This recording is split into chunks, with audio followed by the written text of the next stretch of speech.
Nella provincia, tra le più disastrate sul fronte dell'edilizia scolastica, si è parlato ieri di Buona Scuola. È il progetto itinerante del Ministero della Pubblica Istruzione con il quale si intende riportare al centro del dibattito politico, culturale e sociale l'intero sistema dell'istruzione attraverso la partecipazione di tutti gli attori, come sottolineato da Alessandro Fusacchia, capo di gabinetto del Ministero. L'idea è quella di proporre una visione su una serie di capitoli centrali che si tengono tutti insieme e poi stiamo chiedendo di aiutarci a capire quali sono, come si incastrano i problemi reali strutturali della scuola all'interno di questa visione, che tipo di soluzioni possiamo offrire, e questo deve permettere di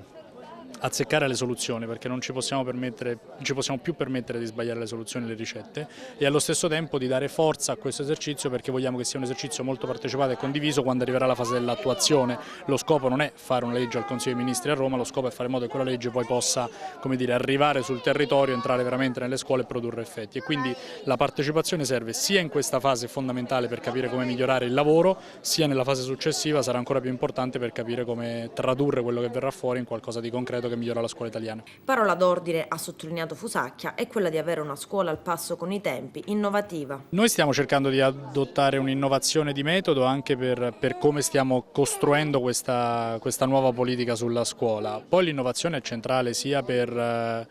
l'innovazione didattica, l'innovazione, come dire, qui ciascuno si deve un po' rimettere in gioco e bisogna ripensare come ciascuno sta dentro la scuola, quindi questa è la vera sfida. Alla presentazione del rapporto, svoltasi all'Istituto Vivaldi di Porto Empedocle, presenti il dirigente dell'ufficio scolastico Zarbo, dirigenti scolastici il prefetto Diomede e il vescovo Montenegro. Presente anche una delegazione del movimento Insegnanti contro la 104. Come associazione di 700 persone insegnanti e persone legate di ruolo siamo qua per denunciare.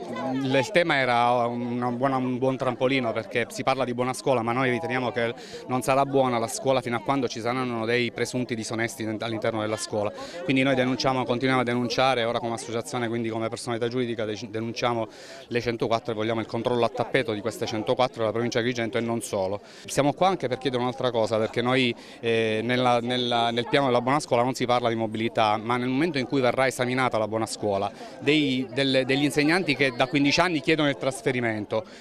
cosa ne sarà? Diventeremo esiliati a vita, saremo esiliati a vita,